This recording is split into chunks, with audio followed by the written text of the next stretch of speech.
एक वन प्रदेश में एक बहुत बड़ा तालाब था। हर प्रकार के जीवों के लिए उसमें भोजन सामग्री होने के कारण वहां नाना प्रकार के जीव, पक्षी, मछलियां, कछुए और केकड़े निवास करते थे। पास में ही बगुला रहता था, जिसे परिश्रम करना बिल्कुल अच्छा नहीं लगता था। उसकी आंखें भी कमजोर थी। मछलियां पकड़ने के लिए तो मेहनत करनी पड़ती है, जो उसे खलती थी। इसलिए आलस्य के मारे वह प्रायः भूखा ही रहता।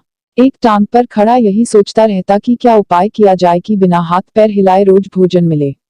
एक दिन उसे एक उपाय सूझा तो वह उसे आजमाने बैठ गया। बगुला तालाब के किनारे खड़ा हो गया और लगा आंखों से आंसू बहाने। एक केकड़े ने उसे आंसू बहाते देखा तो वह उसके निकट आया और पूछने लगा, मामा क्या बात है, भोजन के लिए मछलियों का शिकार करने की बजाय खड़े आंसू बहा रहे हो।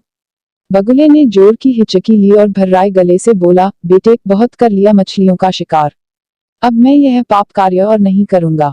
मेरी आत्मा जाग उठी है, इसलिए मैं निकट आए मछलियों को भी नहीं पकड़ रहा हूँ। तुम तो देख ही रहे हो। केकड़ा बोला, मामा शिकार नहीं करोगे, कुछ खाओगे नहीं तो मर नहीं जाओगे। बगुले ने एक और हिचकी ली, ऐसे जीवन का नष्ट होना ही अच्छा है बेटे, वैसे भी हम सबको जल्दी मरना ही है। मुझे ज्ञात हुआ है कि शीघ्र ही यहाँ 12 वर्ष लंबा सूखा पड़ेगा। बगुले ने केकड़े को बताया कि यह बात उसे एक त्रिकालदर्शी महात्मा ने बताई है, जिसकी भविष्यवाणी कभी गलत नहीं होती। केकड़े ने जाकर सबको बताया कि कैसे बगुले ने बलिदान व भक्ति का मार्ग अपना लिया है और सूखा पड़ने वाला है। उस तालाब के सारे जीव, मछलियां, कछुए, केकड़े, बत्तख व सारस आदि दौड़े दौड़े बगुले के पास आए और बोले, भगत मामा अब तुम ही हमें कोई बचाव का रास्ता बताओ। अपनी अक्ल लड़ाओ, तुम तो महाज्ञानी बन ही गए हो। बगुले ने कुछ सोचकर बताया कि वहां से कुछ कोस दूर एक जलाशय है जिसमें पहाड़ी झरना बहकर गिरता है। वह कभी नहीं सूखता। यदि जलाशय के सब जीव वहां चले जाएं तो बचाव हो सकता है। अब समस्या यह थी कि वहां तक जाया कैसे जाएं। बगुले भगत ने यह समस्या भी सुलझा दी। मैं तुम्हें एक एक करके अपनी पीठ पर बिठाकर वहां तक पहुंचाऊंगा, क्योंकि अब मेरा सारा शेष जीवन दूसरों की सेवा करने में ही तो गुजरेगा। सभी जीवों ने गदगद होकर बगुला भगत जी की जय के नारे लगाए। अब बगुला भगत के पौ 12 हो गई। वह रोज एक जीव को अपनी पीठ पर बिठाकर ले जाता और कुछ दूर ले जाकर एक चट्टान के पास जाकर उसे उस पर पटक कर मार डालता और खा जाता। कभी मूड हुआ तो भगत जी 2 फेरे भी लगाते और 2 जीवों को चटकर जाते। तालाब में जानवरों की संख्या घटने लगी। चट्टान के पास मरे जीवों की हड्डियों का ढेर बढ़ने लगा और भगत जी की सेहत बनने लगी। खा खाकर वह खूब मोटे हो गए।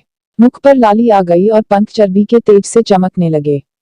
उन्हें देखकर दूसरे जीव कहते, देखो दूसरों की सेवा का फल और पुण्य भगत जी के शरीर को लग रहा है। बगुला भगत मन ही मन खूब हंसता। वह सोचता कि देखो दुनिया में कैसे कैसे मूर्ख जीव भरे पड़े हैं, जो सबका विश्वास कर लेते हैं। ऐसे मूर्खों की दुनिया में थोड़ी चालाकी से काम लिया जाए तो मजे ही मजे हैं। बिना हाथ पैर हिलाए खूब दावत उड़ाई जा सकती है। बहुत दिन यही क्रम चला। एक दिन केकड़े ने बगुले से कहा, मामा तुमने इतने सारे जानवर यहाँ से वहां पहुंचा दिए, लेकिन मेरी बारी अभी तक नहीं आई। भगत जी बोले, बेटा आज तेरा ही नंबर लगाते हैं, आजा मेरी पीठ पर बैठ जा। केकड़ा खुश होकर बगुले की पीठ पर बैठ गया। जब वह चट्टान के निकट पहुंचा तो वहां हड्डियों का पहाड़ देखकर केकड़े का माथा ठनका। वह हकलाया, यह हड्डियों का ढेर कैसा है? वह जलाशय कितनी दूर है मामा? बगुला भगत ठां ठां करके खूब हंसा और बोला, मूर्ख वहां कोई जलाशय नहीं है।